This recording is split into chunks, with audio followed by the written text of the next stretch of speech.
Okay. Well, let's kick it off. Hello, everyone. I am Charlie Doobie. I'm the head of partnerships and sales here at Atlas Seed. Really stoked to have this meeting and this webinar with Jake Brookes, who is your title COO? I'm not really one for titles, Charlie. I just fix problems when they come up and try and make sure things survive at the end of the crop. Yeah, totally.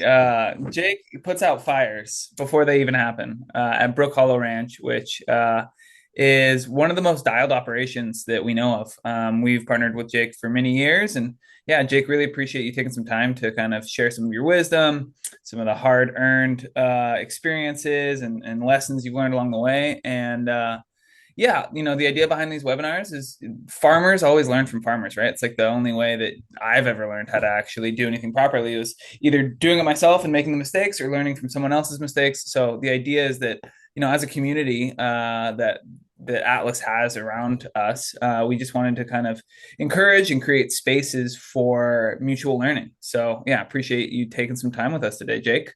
Yeah, happy to help. Cool.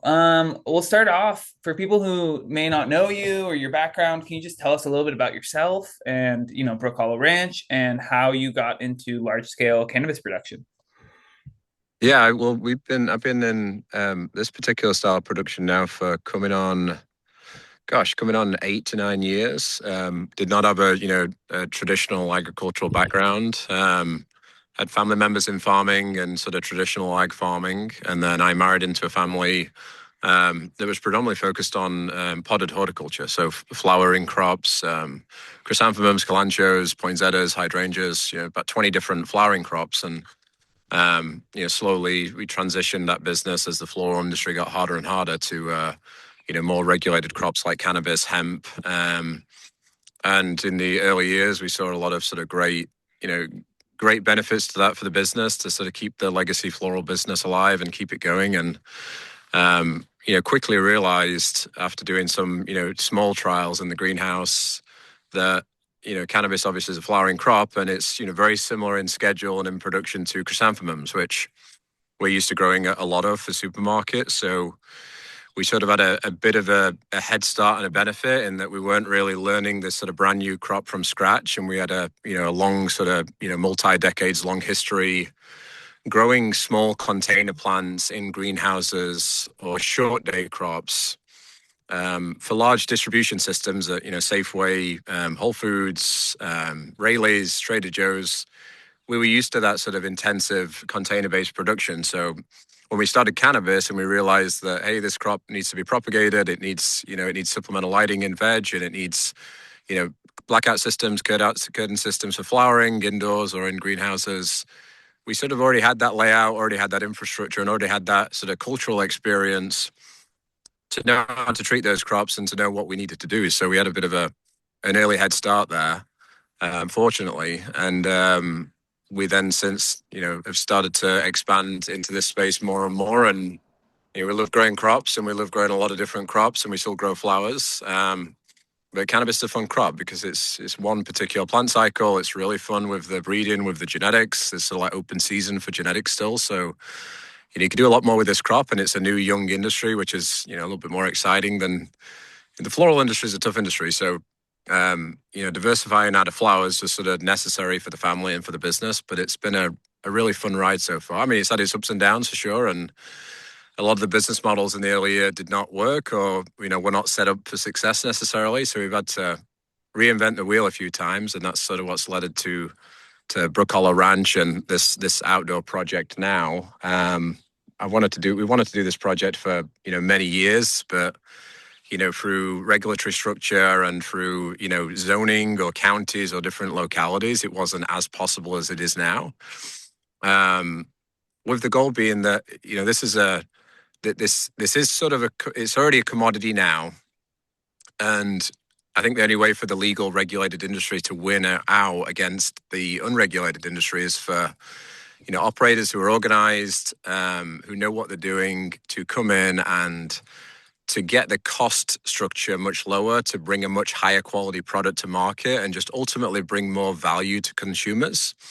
what we're doing at this outdoor project, it's sort of solely focused on biomass production. And biomass and extractable biomass, or trim, so to speak, in the industry has always been it's almost been like a tertiary Hmm. secondary focus. It's always been like, okay, I want flower, and this been very much of a flower market historically. But now with the advent of vapes, concentrates, extracts, edibles, beverages, tinctures, you name it, having a good quality ingredient source from a single source has sort of not really been present over the last 8 years in a meaningful way. I think it will become over the next few years now, but beforehand, if you're a large vape manufacturer, you're a large edible manufacturer, your customers or you don't really know where your input biomass is coming from. And there's a huge problem in this industry of like contaminated material, overdrift sprayed material. So, finding, large amounts of biomass that you can trust is single sourced. You know what went into it. It's done, organically with organic implements, and it can pass Cat 4 testing, is in a location like where we are now, where we're not surrounded by a lot of agricultural ground. We're surrounded by cattle ranches where there's nobody spraying. We're growing in an organic fashion. So it's sort of been necessary for the industry. Beforehand, you would maybe have to source small loads of trim from 1,000 farms, and that's not really an efficient operation. And doing that, it adds a lot more cost. It adds a lot more cost onto your product. I don't think it provides a great amount of value to the customers, or ultimately, taking these finished products. So we're trying to help verticalize operations by giving them a solid, secure, stable, scaled source of extractable biomass that they can trust, they can visit, and they can see the production. And I think it's just a much better model. It's sort of how agriculture functions. Whether it's Taylor Farms, a Driscoll's, a San Felipe Farms, whoever it is, you want to know that your lettuce is produced, appropriately, and you trust the people who are growing it. And I think a lot of what we consume nowadays, or consumers consume, they don't really have a connection to the farm, or they don't really know how it's produced. So we're trying to demystify that and add, more traditional agricultural sort of trust systems to get it to the consumer. I think that Hmm. the great thing about cannabis is that it has very strict testing methodologies. So, and you have to grow it organically in the field, and you can only put certain things on the crop. So ultimately, great for consumers. And the more people we can bring into this sort of regulated structure where consumers can trust what they're actually consuming, I think that's sort of better for everybody. But you have to bring the cost down to be competitive with, this other market structure that's apparent in cannabis. So um, that's the general model and the goal and the ethos. And yeah, this is sort of a new venture. It's sort of not quite a year old, but we're moving pretty quick, and we're moving at a decent scale. So yeah, I it's fun. love I love that you're actually out on the ranch today with us. That's pretty awesome. Maybe you can give someone just a little peek behind you. Yeah, And you are running what, around 130 acres there this year of yeah. cannabis? It's about 136 canopy acres.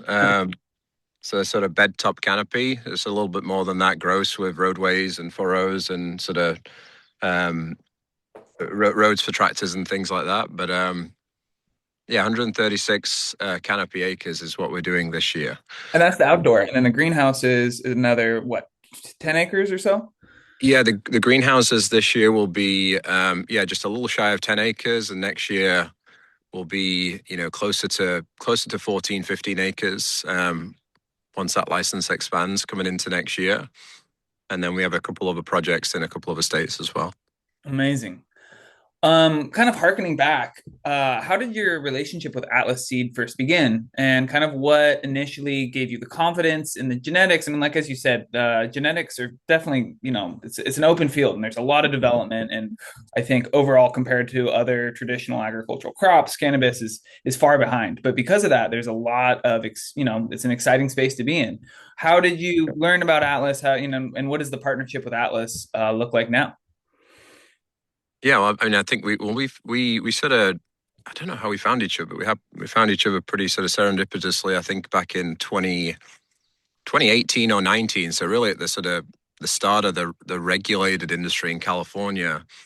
And our focus, from when we started, prior to cannabis, has always been. This is probably from the floral world. Has been, the most important thing to any production a grow or farm is the genetics that you're growing. You can have the nicest facility, you can spend millions of dollars on the fanciest lights and the fanciest systems and controls, but if your genetics are shit, then you're gonna have a shit crop ultimately. So you just pay more to get a shit crop. So it's always better to focus on like, okay, what is the actual genetic, and then build upwards from the genetics. So the genetics are by far the most important foundational layer outside of really your infrastructure that you've got. If you've only got 10,000 square feet and you've got the best genetics in the world, there's really so much you can do. But the genetics are right there with infrastructure as your foundational requirement, I think, to have a success in this industry or any farm really. So in the floral world, all the big genetics and all the best genetics, it's very well developed. Like chrysanthemums have been bred sort of commercially with sort of good solid breeding techniques for decades with universities and big seed companies, big propagators, big breeding companies. So we're very familiar with the space on genetics and the importance of genetics just from the floral world. Like, hey, we want the best color, we want the best habit, we want the best, growing culture in this particular climate. You're always looking for the best of the best and the latest and greatest for customers. You got to do that for your customers because you always want to have the best. And every year, genetics typically will get slightly better by 1%, 2%, different color, different speed. Um, Edge of it, and we were familiar with. Sorry, I've got some cattle trucks rolling by me, but we were familiar with autoflower and genetics from when we started, and we did. We're always trialing hundreds of genetics every year, whether it be clone or seed, um, to assess different flavor profiles, how they grow in our climate, and how they perform. One more truck. But the autos of sort of like 2017, 2018, 2019 were just not very good. They were just all over the place. We're not very potent. This market sort of requires at least a minimum standard of potency to make it marketable. Unfortunately, I'm not, a huge fan of like just buying based on potency, but it's an important metric for biomass yield and for sort of marketability. But just in general, if the potency was bad, the growing, cultural habits of the plant were bad. There's a lot of variability. There's a lot of, males, a lot of sort of hermaphrodites. There was a lot of things that were not very great to make it something commercial that you could grow hundreds or thousands or hundreds of thousands of.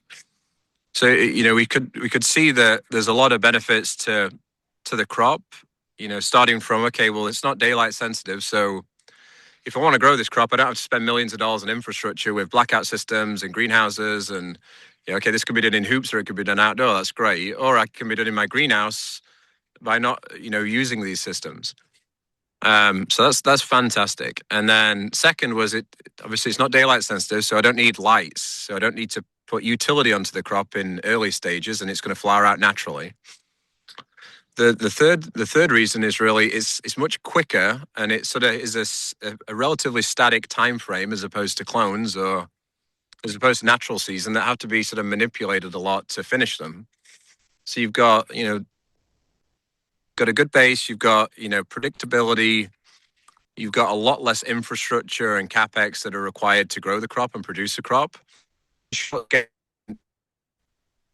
what we saw is one of the main breeding focuses on all floral crops is, is it a quick variety? Does it finish quicker? Because every week that it finishes quicker, every 2 weeks or 3 weeks that it finishes quicker, that means I can maybe get more turns in every year, which is super important as you sort of look at economics for any of these businesses. So that was a huge thing that we saw as like great value. The challenge is the genetics were not developed yet.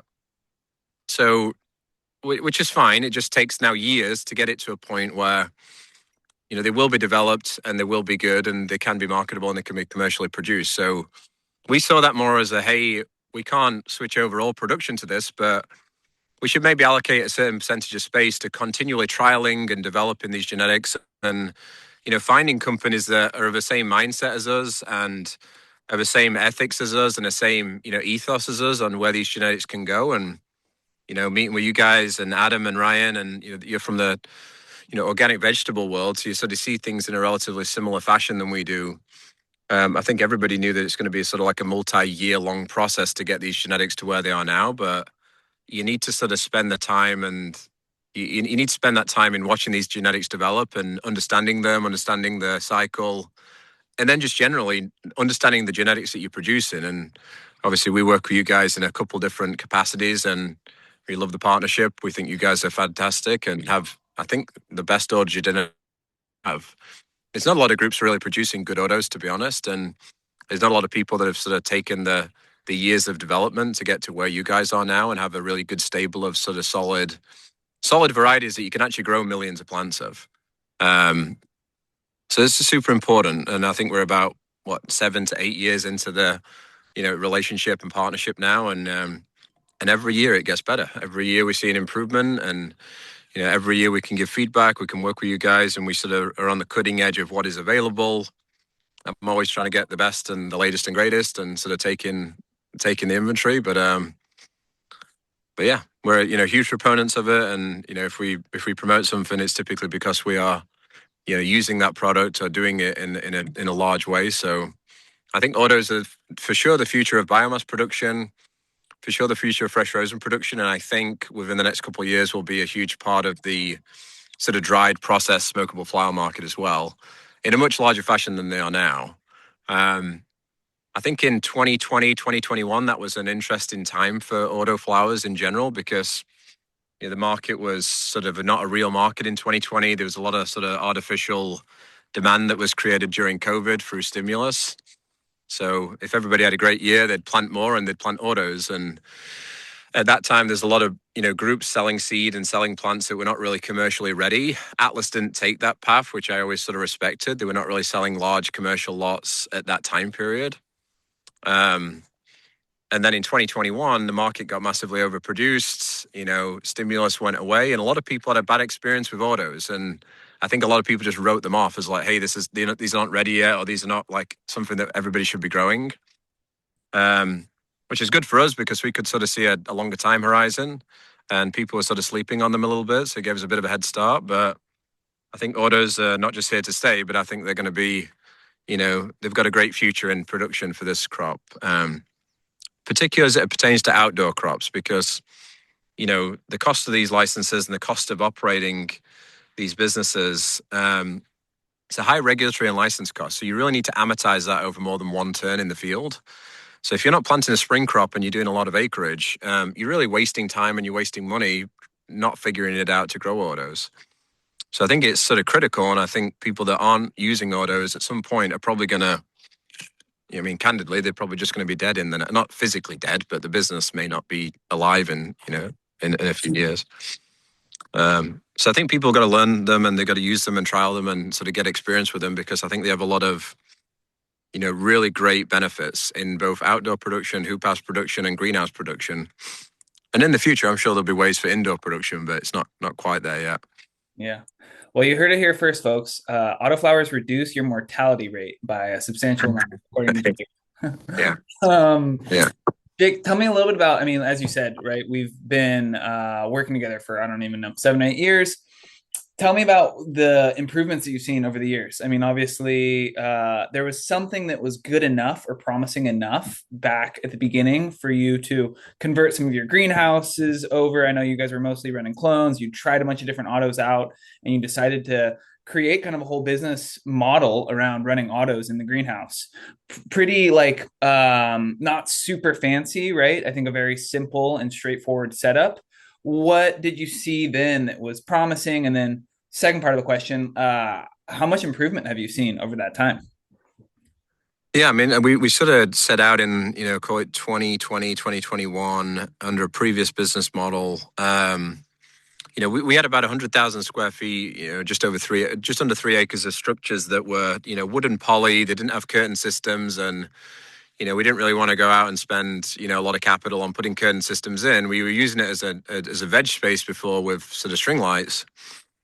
We said, look, we were fortunate to have a lot of space, and we said, look, let's set aside, a good portion of greenhouse production to really running autos at a decent size scale for a greenhouse at that time, to see how they do, see what product formats we can put them in.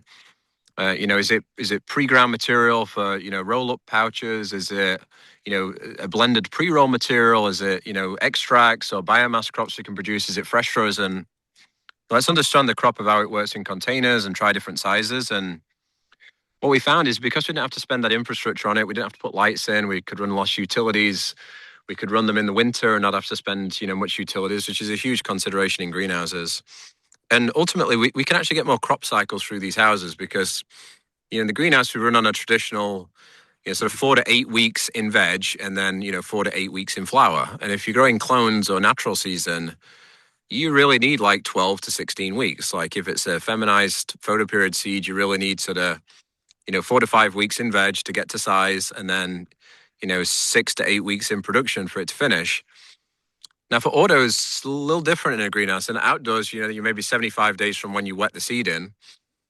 But in a greenhouse, you've got a little bit more heat at nighttime, you get a little bit more cover, and you get a little bit more light intensity at certain points. So they actually finish closer to sort of 8 weeks. So, reasonably speaking, okay, well, we can run them and direct sow them into a 1 gallon or a 2 gallon. I can put them pot to pot in a nursery or a veg space and be space efficient. And then we can space them out for 4 weeks in the flowering room. And okay, I can get 10 crops a year. I can get 11 crops a year instead of 5 to 6. Well, I'm doubling my crop cycle. And clones have still got a place, and clones are still necessary in some product formats or some finished product formats. But for a lot of the ingredient categories, or if it's going to be extracted or it's going to be put to fresh frozen, as long as you've got a good terpene profile, a good potency range, and just a good quality plant that's going to produce marketable characteristics, autos are the smarter, more cost efficient way to go because they still produce a great quality. They may look a little different to clones if it's fully hand trimmed and it goes into a bag, but at this point you wouldn't really you or the customer or me wouldn't be able to tell the difference. And in reality, as long as the plant genetic is good quality from taste, smell, and the effects of what it gives you, I've never really come across a customer that has said been able to know that this is an autoflower genetic in a bag, or two that said, oh well, I only want photoperiod genetics that I'm smoking. I think the customers they just want a quality product for a good price, and I think autos allow you to achieve that in some circumstances a little bit better. So that was really the first foray into it, and we found a great use case for autos. One, because we could get more crop turns through the flowering space, direct sowing into soil as opposed to, keeping moms, cutting off a mom, sticking it into media, letting it get up, transplanting it again.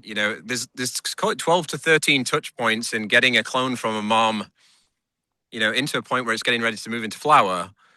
There's one touch point getting a seed into a 1 gallon pot, and every touch point costs money. So the seed propagation method and planting from seed is definitely the most efficient cultivation model. It's just how does that fit in so you can be able to produce the best quality product. And if you just aim to produce the best quality end products, that should drive your decision making in terms of cost. And in a lot of use cases, autos work out much better. In some use cases, clones still work better, but I think autos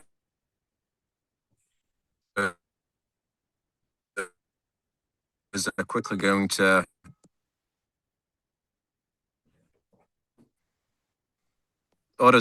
disrupt. Hello? Oh, we lost you for a second, but now you're back. Hey, Charlie. Sorry. No Yeah. worries. All right. Yeah.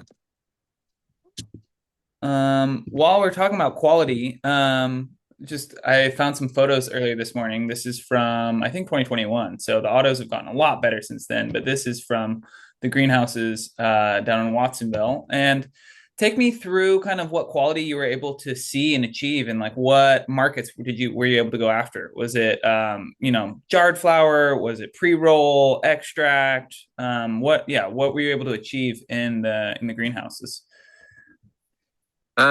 We had a couple product formats.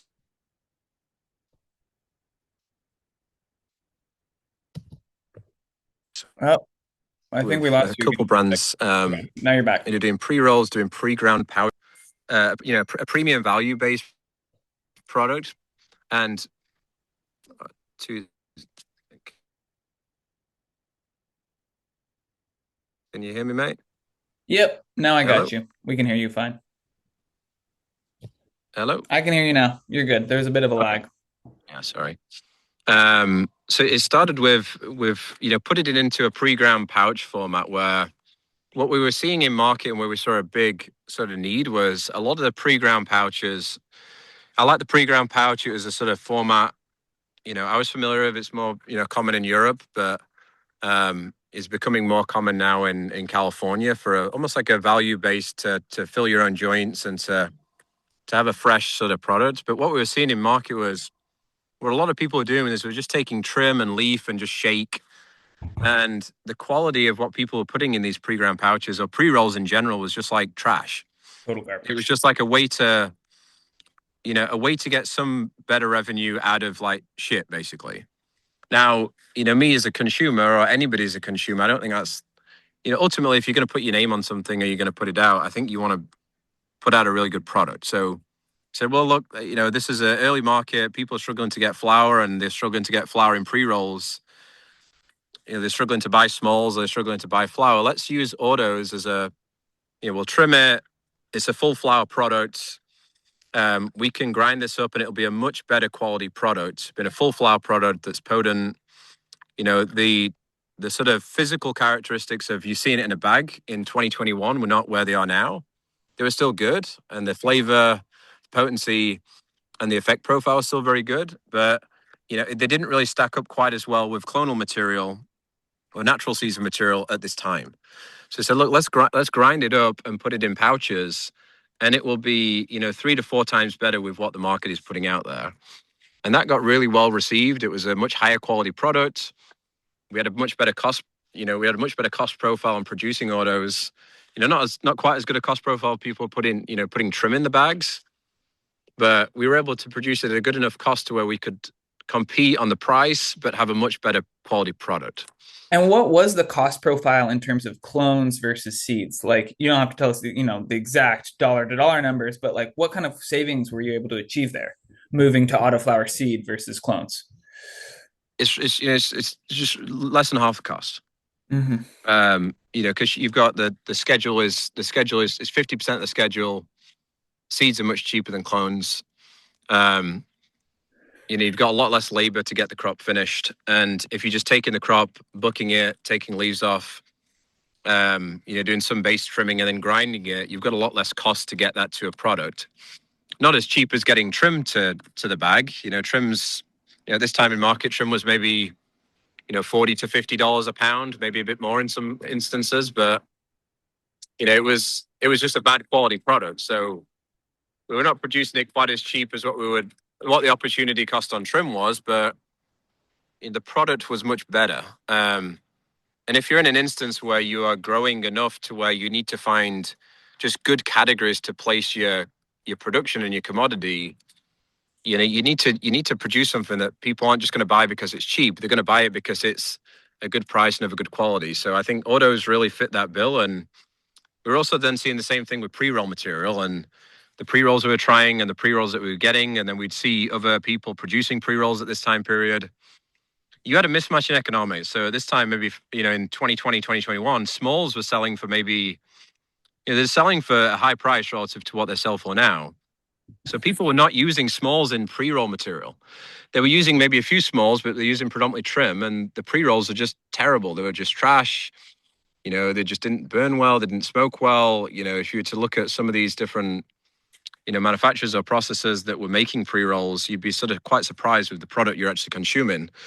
Um, and if you're consuming this and you put yourself in the consumer's mindset, you'd want to be smoking an all flour pre-roll, or I would at least. So we then started to do it in pre-rolls. We found the grind was much better, the flavor was much better, the potencies were much better.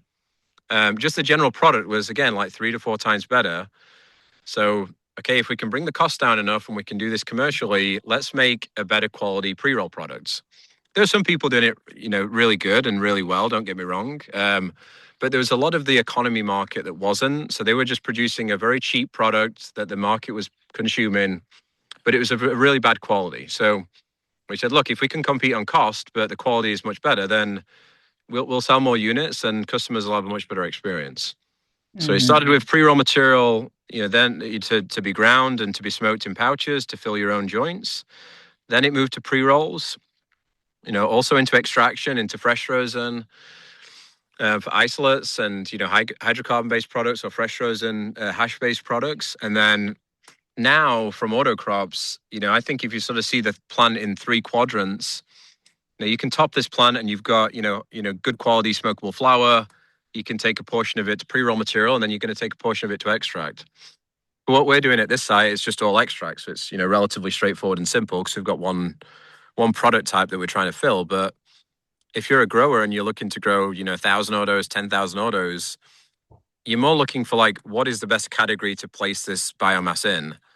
And autos are now at the level and the quality where they can fit into any product category. And if you can grow them at a much better cost, then you're going to be able to not just compete, but potentially outcompete with people that are not doing that, or you or they're just not looking at it as closely. Hmm. What are you most excited about this year in terms of the genetics you've seen from Atlas? I know you're running a bunch of stuff that's tried and true that you've run for many years, but we also have some next gen stuff that I know you're pretty excited about. Yeah, I mean, we've sort of we did a bunch of trials last year. Obviously, we've seen a lot of these genetics in the greenhouse and love a lot of them. And there's a lot of different characteristics now and profiles. Now for biomass production and for predominantly material that's going to be extracted into distillate or it's going to be extracted into some form of hydrocarbon isolate.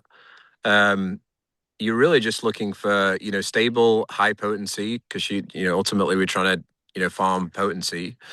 Um, and you're looking for a little variability, softer triggers on planting or transplanting. So we landed on really, 2 to 3 genetics that we're growing a lot of this year, into the sort of it's about 4.7 million seeds this year that we're producing in this turn. Um, so we're doing a lot of, a few genetics, but we're also doing, I think, 3 different next gen varieties that I don't think are widely available yet. So we've not got a lot of them, but of the next gen varieties that we have in the field, I think they're going to be the future of production in general. They are, 30 to 40% higher yielding than traditional autos. They are, they take a little bit longer. So they take maybe 10 to 14 days longer in the field. So you do lose a bit of time, but you get a lot more yield. You have to plant at a slightly lower density. But the quality from those, that we're seeing in these phases now at scale is tremendous. I sort of see them as like a new category. You've got sort of autos, semi full term, which is, auto cross with a full term variety. And you've got traditional full term photo period varieties. I think the next gens will sit, between autos and semis, but the huge benefit is that you don't need short days. You can plant them at any time of year. And I would be very surprised within the next few years if everybody does not grow these for outdoor production. If you're just growing purely for biomass, Yeah, um, otherwise you're just gonna, you're just gonna get outcompete. People are gonna outcompete you, and they'll have a better cost structure. And so I think these are for sure the future. After just seeing them, I'm very excited about them, and I think Atlas has got a really nice stable now. And because the breeding program is where it's at, once you've got a good stable of varieties, it's then really easy to create new varieties because you've already got this sort of latent level of quality. It's not like starting again. You've got this great breeding stable that to make something new, you're just constantly getting, you know, 5% better this year, 6% better on this variety. So it's sort of now reached like not escape velocity, but it's got the velocity now to where every year you'll see a small improvement, but the latent quality is such that you can produce a lot of these and have very predictable results. So I think the next 5 to 10 years is really where autos that you're going to start to see a lot more adoption. You'll see a lot more people growing them because ultimately, in a lot of business models, if you don't grow them, like I said, you're going to have a high mortality rate, and your business is probably not going to be around in the next few years. So totally. yeah. Love it. Love that answer. Yeah. For anyone who's curious, those three varieties that are the next gen varieties that Jake was talking about are Raspberry Kush, Berry White, and Sour Cindy. And those were all created in a collaboration with Raw Garden. And we're making a lot more of those this year. We had pretty limited commercial amounts available this year. I tried to get anyone who's growing autos, I try to get at least a few in their hands so they could take a look at them. But as Jake was saying, I think it really is like a next step forward in terms of our breeding program, and not only the quality but the yield, the potency. I mean, just overall, I do think it is, as you talked about, Jake. It's kind of a new category, and we're Yeah, really excited about those ones. What are the yeah, other I think. workhorses that you're going with besides those next gens? What are the ones that you guys are mostly running this year? So predominantly the AS005, the AS00, that's our internal codes, but Pilot Light, the trade names are Pilot Light, Fruit by the Foot, and Papaya Candy. Yep. Um, so those three we're growing. Those three we're growing a lot of. That's the majority of the production. Sorry, I'm No having to worries. toggle between this.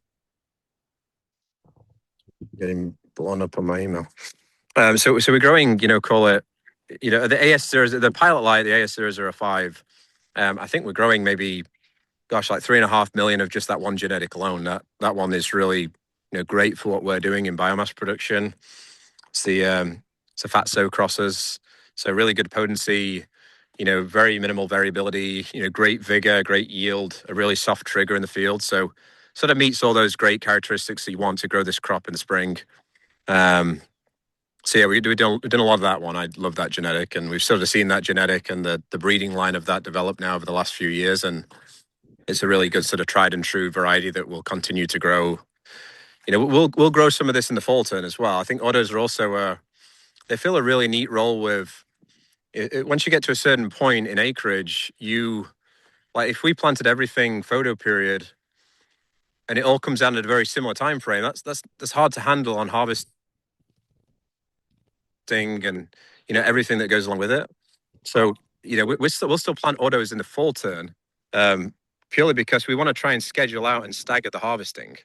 Um, so the autos, the next gens, and the full terms will still play a huge role in the fall crop, because we can sort of successively plant in June and have a crop in sort of September.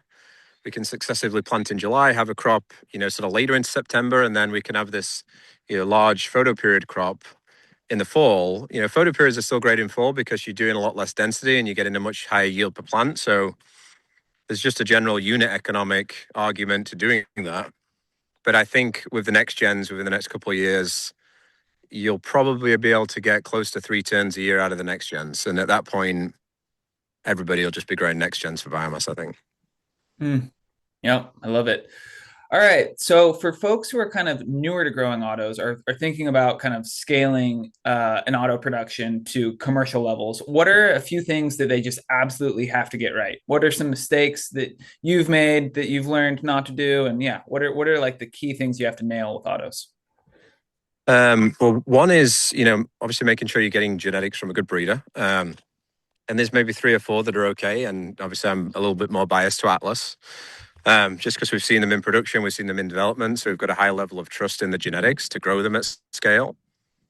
Second is, when your propagation method, if you're sowing into trays or you're going direct sow into its final container, I'm a big proponent of just sort of direct sowing it into your final container and planting a little bit of overage into trays to plug any misses. Obviously, germination is a huge factor. So, anything that's commercially sold, ideally from a breeder, is going to have a very high germination rate. This year, for instance, we planted millions of seeds and we got a 99% plus germination rate. So, the genetics are at that level now to where I don't have to build in like a 5 to 10% loss ratio. Whereas years ago, that was a factor. So, pick your final home. They like a lot of heat. So, we like to grow them either grow in place or grow them pot to pot in the early phases, just so they can get a little bit more heat in the young phase.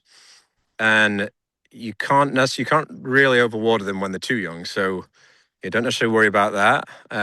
We like to sow ours and cover them in cloth, just while they're young and they're germinating. But the crop's so vigorous that you'll see a high level of success with autos. But if you're going to grow them in a greenhouse, I would, the most economical way to do it and the best quality to do it, so you don't disrupt any type of taproot, is to just direct sow it into its final container, whether that's a 1 gallon or a 2 gallon. I wouldn't go more than a 2 gallon because you're just going to see diminishing returns. The plant's only going to get so big. So in a greenhouse, 2 gallon, 1 gallon or 2 gallon make the most sense. It really depends on your climate. If you're producing in California or if you're producing in Missouri, you may want to switch up to a 1 gallon in some of the less desirable climates so you can get better density. But 1 gallon and 2 gallons is probably going to be your operating model.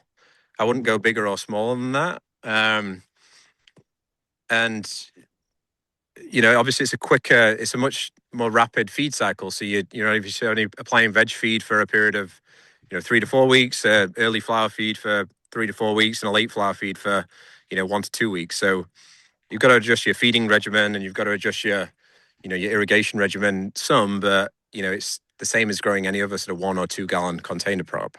Um, What kind the of main, space are you doing with like 1 or 2 gallons in your greenhouses?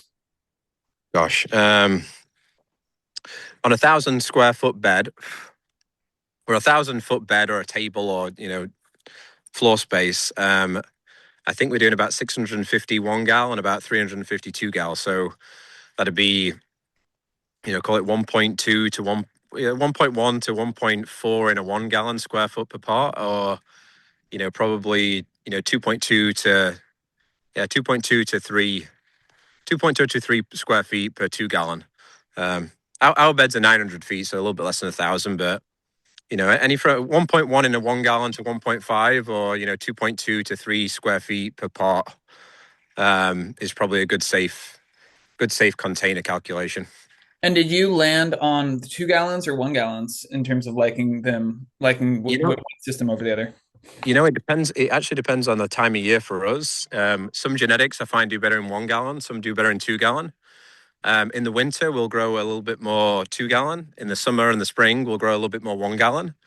Um, so it really depends, how rapid we want the production cycle. Availability of labor. Obviously, if you're growing 1 gallon pots, you've got a logistics and labor consideration more than 2 gallons. But um, soil availability. There's a number of different considerations. I'm a big proponent of run a true A/B test, and try what works best in your climate. Soil types. Autos work well in a lot of different soil types, whether it's core based soils or peat based soils. We're big proponents of sort of amended peat-based mixes. I'm not a huge fan of core in commercial propagation, just because you've got a lot less margin for error. They need a lot more water. They need a lot more feed, um, and you got the ability to dry the plant out in the early phases. So I'm not a huge proponent of just straight core. You need to amend it with perlite, or you need to really heavily amend it, I think, for seed crops. Um, so yeah, that's the base habits. And typically we would run. It'd be a grow in place, so we just sow it in place in its final home and not move the crop. That's an economical way to do it in a greenhouse. Or alternatively, if you want to maximize your space and maximize your production, if you've got a small size or a big size, lighting some of them and putting a little bit more. You don't need to put light on them, but I find if you put a lot of light and heat in a small space, the crop will get very vigorous in the early period. Once you move it to the flower room, once it's established after, call it 3 to 4 weeks, you'll just see much more explosive growth in a greenhouse, and you'll see a quicker time frame. The crop really appreciates a lot of heat as well. So, growing it outdoors in a hotter climate, or putting a little bit of natural gas or a little bit of propane heat at nighttime, you'll get really good quality, and the crop will appreciate more heat that you can give it. I would never grow autos in like a light assisted space. Again, I'm not a huge fan of sort of light assistance in greenhouses. It makes sense if you've maybe got 5,000, 10,000 square feet, but you get into 100, 200, million square foot greenhouses, and lights. Lights are a big expense. It's a lot of utilities, and you definitely probably would not be growing autos if you're doing full light assistance and you put that amount of capex into your infrastructure. But yeah. Perfect. So, I think that one of the things I'm always really impressed with your guys' operation is you have the scale.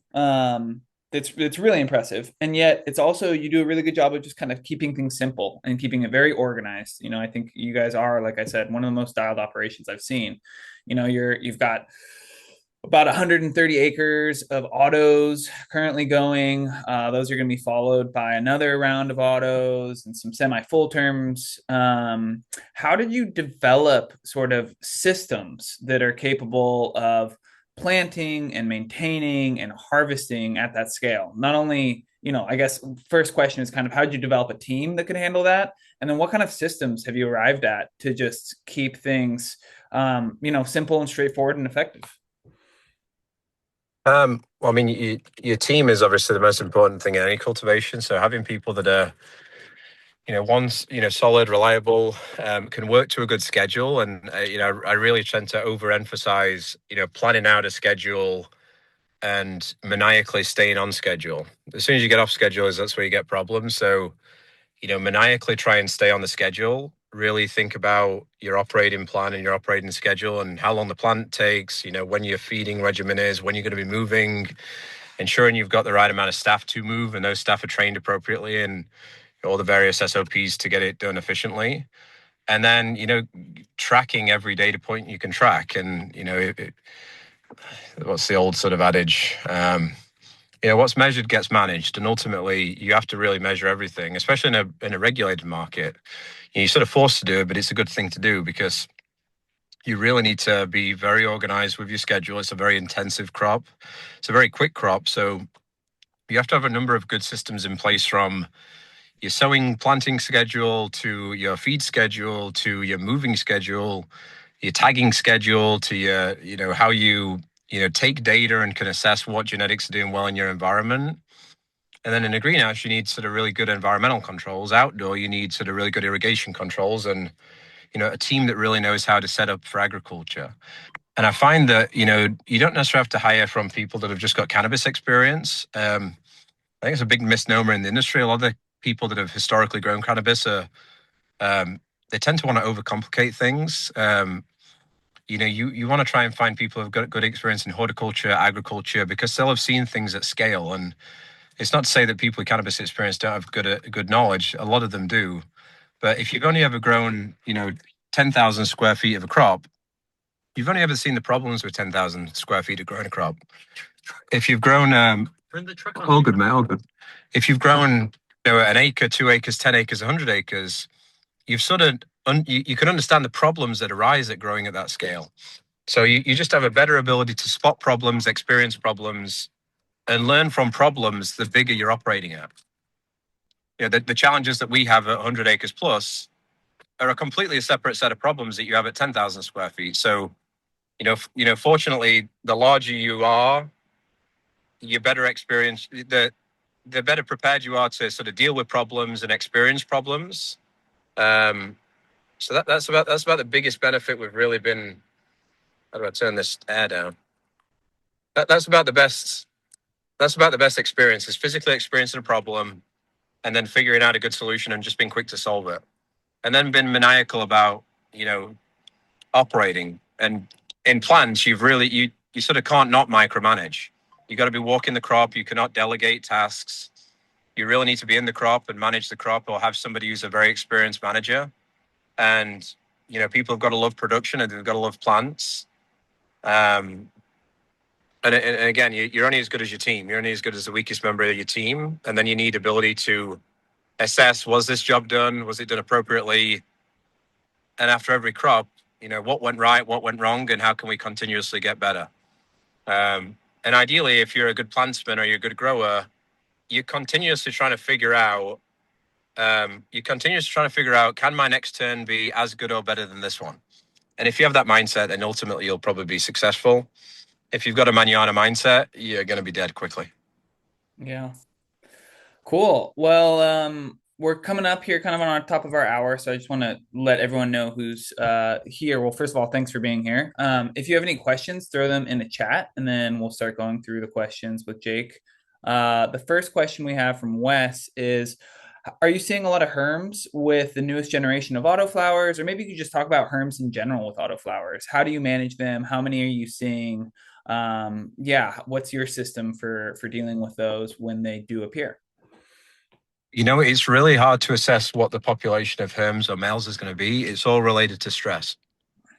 So if you have, let's say, you plant on a really hot day, you didn't get water on the crop enough, you're going to have a higher propensity of herms or males. But from the newest generation, it's getting less and less every single term because we're trying to breed out males and we're trying to, not go for varieties that have that ability to sort of pollinate or self-pollinate or produce sterile pollen or produce non-sterile pollen. So I think at the minute our ratio is about one every 5,000 to 6,000 plants. We've got this turned pretty dialed, and I'm very happy with a team and how we're producing here. So we're seeing every sort of every 5,000 to 10,000 plants we'll find a male, and it's pretty easy to spot because they have completely different characteristics. And you just need to build in a scouting step. So in the field, it's called a week. In week 6, once you start seeing white pistols, you got to start sending the crew through to scout. And I'd probably from week 5 to week 7 have people continuously scouting in the beds or scouting in the greenhouse. And I find that if you incentivize finding of males, you'll find them. So just give a bounty. Give a bounty of $10 to $20 per plant to your team, and you'll be surprised with how many males you find. You got to check that because sometimes they may pull out All the time, plants. yeah, all of a sudden they're just appearing out of nowhere. But if you do 4 million plants, I just know that I'm doing 4 million plants. I'm gonna have to pull out hundreds of males or hundreds of Hermes. But it's pretty easy to spot them, and that'll get easier with AI and computer vision and robotics. But at the minute, it's very much just having people out in the field, walking the crop and scouting and making sure that the crop receives as minimal stress in the early phase as possible. Cool. We have a question about how many employees do you have per acre in the greenhouse? In the greenhouse, it depends because the bigger you are, the less employees you need per acre. You got 1 acre, you can't really get away with having less than maybe 10 people. But if you're doing 10 acres, you can maybe get away with doing 30, 20 to 30 people. So it's sort of a hard barometer. The more scaled you are, the more you can apply automation and the less people you will ultimately need per acre. But if it's, let's say you've got a 1 acre greenhouse, you're going to need, 2 people to move, 2 people to continue propagating, and maybe, those same people can also help you harvest. So, for an acre of greenhouse with, one person for admin, one person supervising, and then a team of sort of 5, 6 people, sort of 7 to 10 people, I think is probably appropriate. But the more you scale, the more you can do and the more you can sort of afford to put in automation and trailers and conveyors and things to make it a bit easier. Speaking of automation and just really slick systems, like I'm kind of jumping back on the question we had a few minutes ago about systems. You showed me this pretty amazing system that you guys are developing for managing all of the compliance paperwork with metric, blah, blah, blah. You want to just talk about that briefly and kind of how you're integrating AI into the massive admin burden that we have as licensed cultivators Yeah. in California?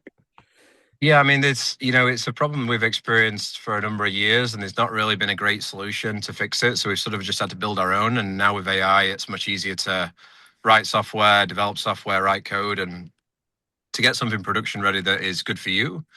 So we've sort of set about building a software system under floodgates.us that is just a better sort of third-party layer to integrate with metric than what is currently out there in market. It's much more visual, so you can visualize what your crop is on a map. You can set your plantings, you set your beds, you set your density, and then you can use AI to learn what you're doing to spot problems and automate, tag CSV building, automate upload builders for metric. And it can then integrate with metric to speak to it. And you can ultimately, we use AI to automate a lot of these sort of CSV upload, menial admin tasks.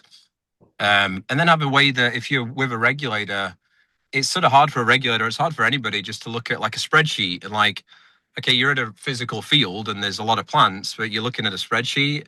It's always made no sense to me. There's some areas of metric I actually really like and I think are good for consumers.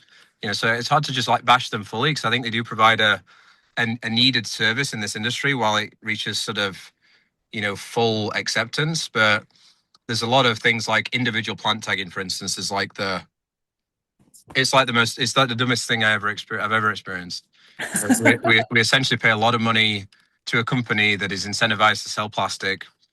The governments and the regulatory structures or the consumers ship them money to order tags. You're forced to do it, so you don't have a choice. They then send those dollars to China. China sends them plastic with an RFID chip to Florida, and then Florida prints it and sends it UPS to me, and then I have to put it out on the crop for 4, 5, 6, 7 weeks, and then send it to a landfill. That's sort of like borderline fraud, in my opinion. So you can't get away from it. You still need to track the plants. I think if they remove the individual tagging layer, this will be much better because we need a system to own plants through. I need to track yield per plant, yield per acre. We need to track all these things. So I think it'll be a mixture of like automated drones, automated weeders that can assess density, can assess misses, loss ratios. Take images and you can see where they are on a map.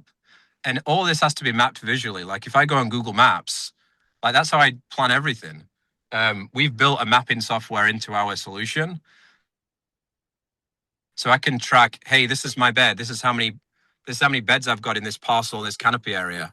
From how many beds, this is how many plants I put out there. This is my, density per acre. This is my loss ratio per acre.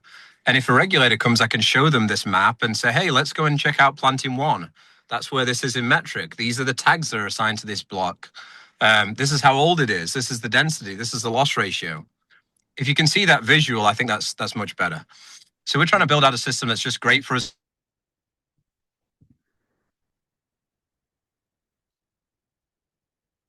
What they're doing and how they have to interact with these sort of forced upon structures.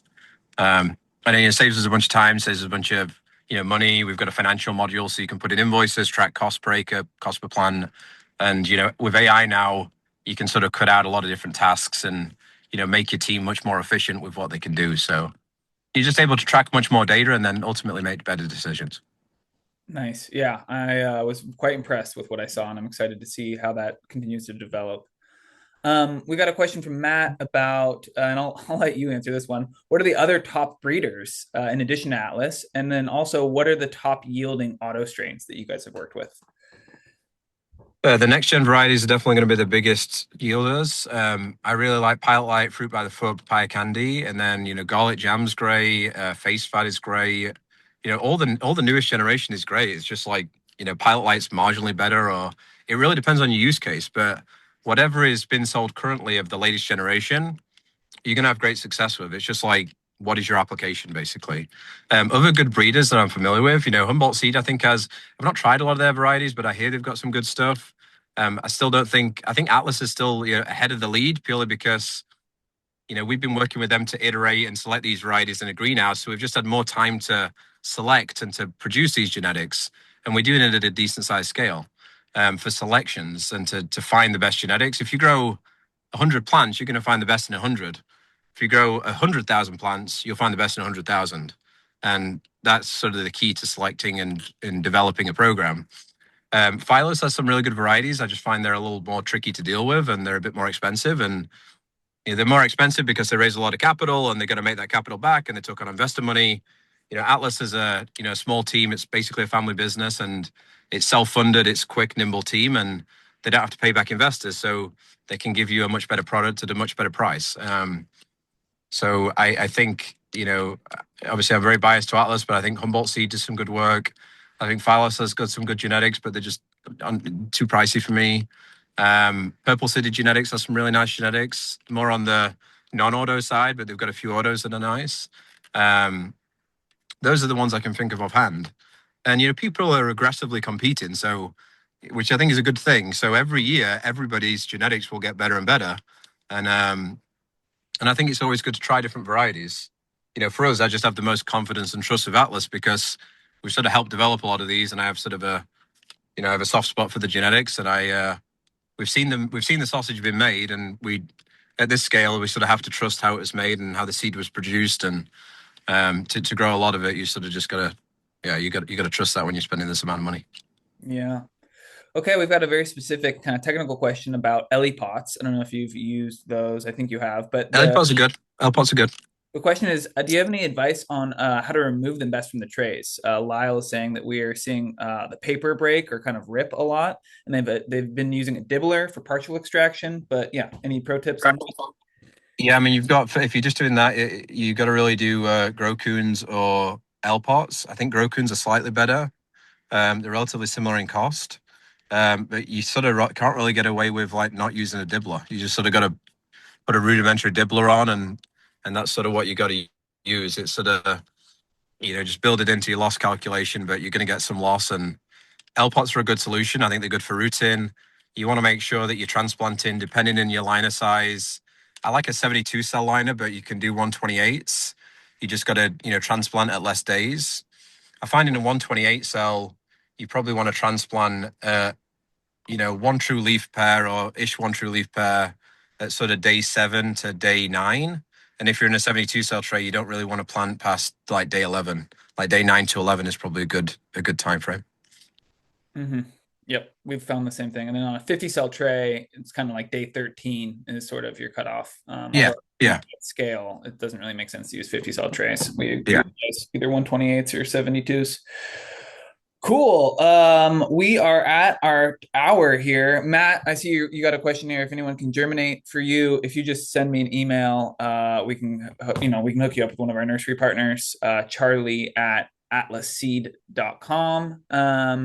Yeah, thank you so much for your time, Jake. And also thank you for everyone who attended. Love the questions. Yeah, love the conversations. We will go ahead and send out a recording of this to everyone who registered. We'll put it up on our YouTube page and we'll blast it out on LinkedIn and stuff. But Jake, thank you as always. It's such a pleasure to partner with you, to work with you, and really appreciate you sharing a lot of wisdom and just you guys have such a dialed operation, and I know that didn't come easy, and that you've spent a lot of sleep, you lost a lot of sleep and money making good mistakes to learn from. So we really appreciate you sharing all that wisdom with us.